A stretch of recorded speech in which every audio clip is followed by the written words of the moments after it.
That's for work, bro. That's for work. Hey, what the fuck? What the fuck? Don't touch me. This is another day, and thank you for those who are watching my videos.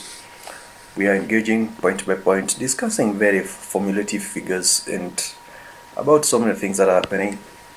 And now today we have better chance to discuss and engage as well.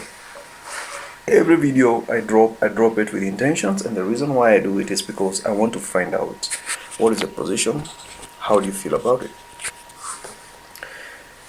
Me personally, I would direct this to people who are trying to migrate, going to foreign land, staying there. You don't have proper documents, you don't have any source of income that is stable, and you want to have good life in a foreign land.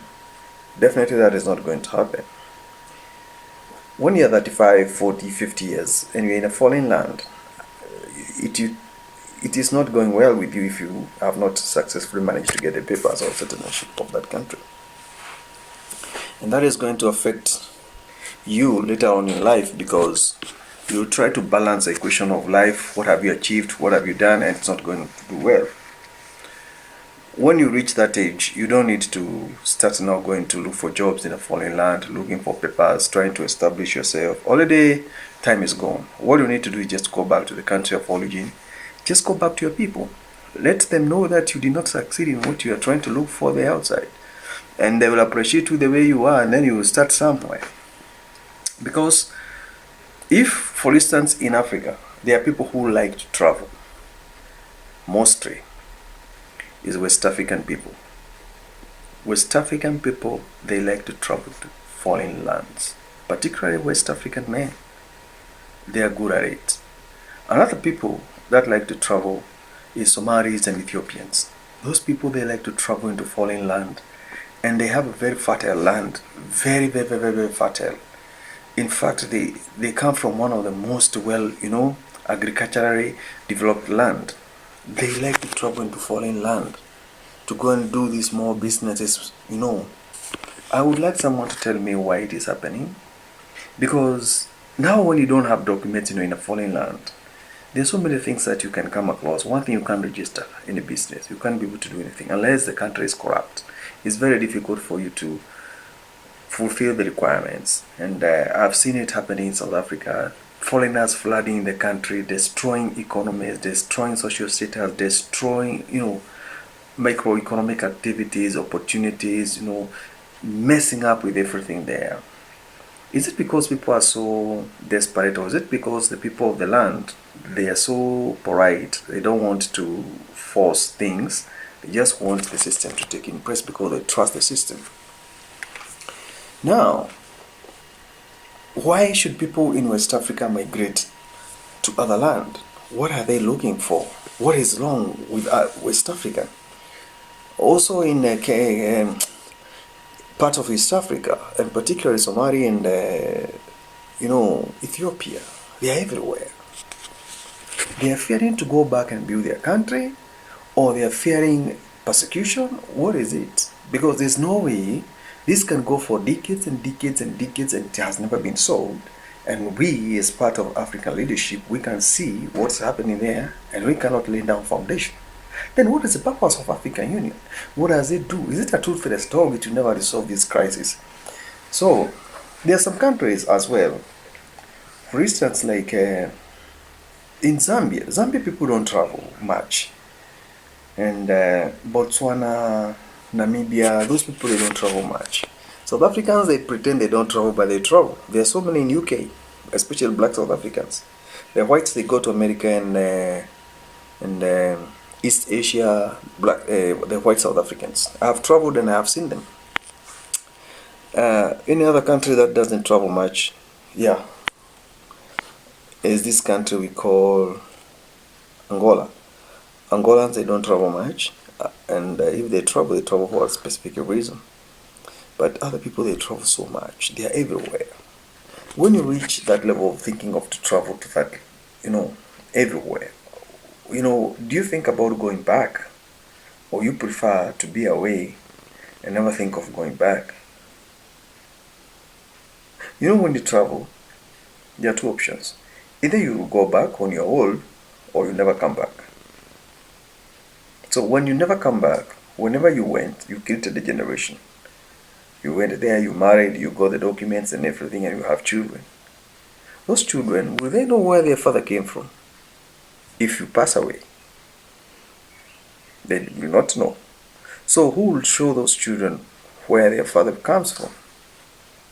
Because the mother will not leave the land to go to a foreign land back to where the children's father came from, and you never introduced her to the family members there. Also happens to the woman. When you go to a foreign land, you get married to a foreign man, how do you reconcile the both families? Because that's something, makes me wonder every single day. Whenever I am, whatever I'm doing, I always try to think about these people.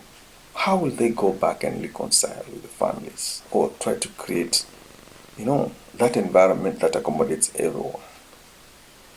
You see the complications of traveling abroad or getting out of the land of your fathers to go and settle in a foreign land. If you look at the video that I have done, the first few minutes of this video, you have seen police trying to arrest somebody on the street, trying to wrestle him down. Why? Because he doesn't have citizenship. He can't prove that he's a citizen. So they have to take him down and put him in that state so that they can put him in custody and process him. These are the things people are going through in a foreign land. And we have to fight, away what is not ours. And that is one of the cases you have seen there. People have been deported. People have been taken into custody. Being in a foreign land is not worth it. It's not worth it. It's high time you come up with a way of going back to where you come from. Make peace with your people. Don't be too ambitious. Because foreign land will never accept you. It only accepted Abraham and nobody else. Anybody else, you must know the reason why you are trying to get out of your land. There are so many disadvantages of shifting economic view, your political and social view from your land. When you are in your own country and you see someone else who is an alien, how do you feel about it? Do you first get surprised, or you wonder, how did these people come here? These are the things that are in the minds of the people, the foreigners themselves, and the people of the land. The people of the land, they are asking, how did these people get here? Did my government fail me? And that is why they are fronting my country. And you on the other side, you ask yourself so many questions. Why did I migrate from the land of my birth to a known strange land where I can't own anything? It is because of political and economic crisis. Did my government fail me? These are the questions going on. When will we stop immigration from one place to another? This can only be won if the governments can take responsibilities of creating opportunities for the people and loving and creating trust, that people will trust them and things will work for them. It is so sad to see what's happening in America right now. It's so sad to see what's happening in UK. It is so sad to see what's happening in Europe and South Africa and in Kenya right now about my immigration. People flooding, coming, they don't even respect the rules of the land. They just want to come and, do what they want to do. And then when the people complain, now they are called xenophobic. How they don't like immigrants. Nobody, who doesn't like visitors? But they must come in a proper way, in a well-organized manner. And don't overstay in somebody's land. It is where you come from. Just go back. Anyway, that was my view on immigration and what I feel.